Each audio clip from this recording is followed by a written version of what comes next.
A surge of asylum seekers cross into Quebec from the U.S. Drug overdoses are on the rise. Andre DeGrasse is taken out by a leg injury. Humber News starts now. Hi, I'm Anna O'Brien, coming to you from our newsroom at Humber's North Campus. Thanks for joining us. Here's what's making news this hour. The Montreal Olympic Stadium has opened its doors to hundreds of asylum seekers crossing into Quebec from the United States. Hundreds of cots have been set up and are being used to house the refugees. Most of the refugees are Haitians who fear deportation after Trump's threats to revoke the protective status they received following the earthquake in 2010. Around 60,000 Haitians face deportation from the U.S. in the next 6 months. But these asylum seekers could be deported from Canada if their application is refused, as Canadian authorities deem Haiti as a safe country. The Haitian community is not the only one concerned about immigration changes in the U.S. U.S. President Donald Trump has announced a new bill called the RAISE Act that will cut legal immigration to the U.S. by 50% in the next 10 years. As a candidate, I campaigned on creating a merit-based immigration system that protects U.S. workers and taxpayers, and that is why we are here today, merit-based. The RAISE Act will cut the amount of immigration by demanding potential immigrants meet new qualification criteria. Trump said that he believes the bill would reduce poverty, raise wages, and create jobs by focusing on English-speaking immigrants. The RAISE Act ends chain migration and replaces our low-skilled system with a new points-based system for receiving a green card. This competitive application process will favor applicants who can speak English, financially support themselves and their families, and demonstrate skills that will contribute to our economy. The RAISE Act prevents new migrants and new immigrants from collecting welfare and protects U.S. workers from being displaced. And that's a very big thing. They're not going to come in and just immediately go and collect welfare. That doesn't happen very much. Thanks. Trump has repeatedly voiced a stance on illegal immigration and had promised reform to tighten legal immigration.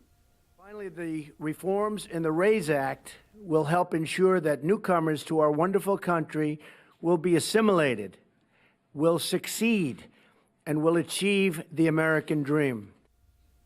A South African tourist who was kidnapped in 2011 by Al-Qaeda has been released and is back home. Stephen McGowan was one of 4 foreigners visiting Mali who were seized in a restaurant in the town of Timbuktu. My wife and my family, I am well. I hope you are all well back home. I understand that I may be seeing you soon. I believe that there is an organization involved now, a South African organization involved, brokering the release. I thank this organization. I thank this organization for everything, for bringing this to a close and having me home soon. I thank you. Authorities say he was released after efforts by the 2 countries' governments and disaster relief organization Gift of the Givers. The kidnappers had initially demanded €5 million for his release, but the government had rejected it. The government says no ransom was paid. We pay no ransoms. We believe in collaboration and cooperation, even during difficult times. McGowan's mother passed away in May of this year due to illness, but other close family members expressed their joy at his return. Yeah, so he came out and he looked at me and he sort of said, "Wow, your hair's grown." I said, "Well, actually, your hair's longer than mine now." McGowan, who was not present at the news conference, is undergoing medical tests but had no major injuries. His father spoke of their reunion at the media briefing held earlier this morning. It was a big surprise when Stephen walked through the door, or the first meeting. But when I gave him a hug, he felt as sound and as strong as before. So he was well treated up there. Obviously the joy and of the miracle that happened, we can't describe it, I guess, unless you've actually traveled the road. You really don't know what it's like. New evacuation orders have been issued for areas south and west of Clinton, British Columbia, after wildfires swept through the city. The fire is now over 80,000 hectares, is connected to a controlled burn that quickly got out of hand on Tuesday.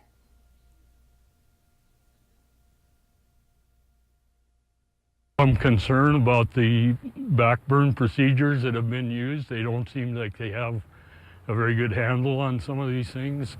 There's been times we thought that it was past us, but it just keeps coming back. Weekend's forecast calling for thunderstorms, which could bring lightning strikes. Fire crews fear the situation could get worse. 16 restaurants are under investigation for food safety after Toronto public health inspections last week. Humber News reporter Latoya Davids has the story. Steve's Family Restaurant on Bathurst Street is currently one of the restaurants named by Dine Safe Toronto. Steve's restaurant has been open for over 70 years.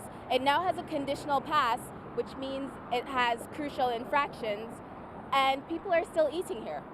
The conditional pass allows the restaurant to keep its doors open, giving owners time to correct the infractions. Steve's is just one of the 38 restaurants across the GTA with this conditional pass. Each restaurant is required by law to place the results of their inspection in a visible area. I was a little surprised. If I'd have known, I probably wouldn't have gone in. I know that it means that the food inspection, they didn't score wonderfully on it. Well, I would wait until they got a pass. Yeah, if they fixed it, then I'd come back, but I'm not going to bring my son here if they're getting conditional passes, and I wouldn't want to eat here either. Dine Safe Toronto has records of all restaurants and the results of their inspections on their website, giving conditional passes a yellow mark while closures are marked in red. Wakame Sushi was one of the less fortunate restaurants as their inspection led to a closure. The restaurant still shows a 4-month-old sign showing a full pass from DineSafe and now tells passers-by the restaurant is under renovation. If it was a consistent ongoing thing, it should be a concern, and I didn't even know this until you told me now. Latoya Davids with Humber News. Toronto police have issued a warning for this week for habitual and recreational drug users. Users are being told to take precautions as the toll of overdoses continue to rise. Humber News' Bhakti Parekh has more on the story.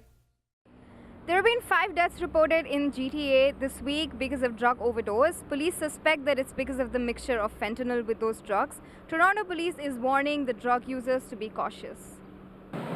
Police believe the drugs responsible for the overdoses were bought in the Dundas Square area. This recent spike in overdoses has the city officials and the frontline workers concerned that the situation is going to get worse. Well, clearly we are in a crisis right now with fentanyl. It looks like it's fentanyl. That piece hasn't been totally figured out by the scientific people who are analyzing the drugs that are out there on the street. Mayor John Tory held an emergency meeting today with the first responders to address the crisis. He urged Toronto police to consider carrying naloxone, an antidote that blocks the effect of an overdose. Police just aren't set up to deal with it, in terms of harm reduction strategies. Why not give people the means to test their drugs to see if they're good or not before they even use them? Instead, we try to clean up after when they've used bad drugs, and I think that's just the wrong strategy. Mayor Tory today called for more safe injection sites around GTA as part of the emergency response strategy for the city to tackle increasing opioid overdoses. Community centers have harm reduction programs in place that provide safe drug kits and educational information. The kits include needle, sterilized water, alcohol swabs, and even some condoms. Some centers have a needle drop box. Firefighters will soon be trained in use and application of naloxone. I think it is an ethical imperative on our part to do what we can to ensure that these overdoses don't occur, and if they occur, that they are promptly dealt with so that we can save human lives. Bhakti Parekh, Humber News. We are going to take a quick break. Still ahead, the latest in sports. But first, Scott Hokanen has a preview of your 3-day forecast. Thanks, Anna. It looks like we're going to get a wet start to the weekend, but don't worry, it's all going to dry off by Saturday. We'll be right back with your 3-day forecast after this.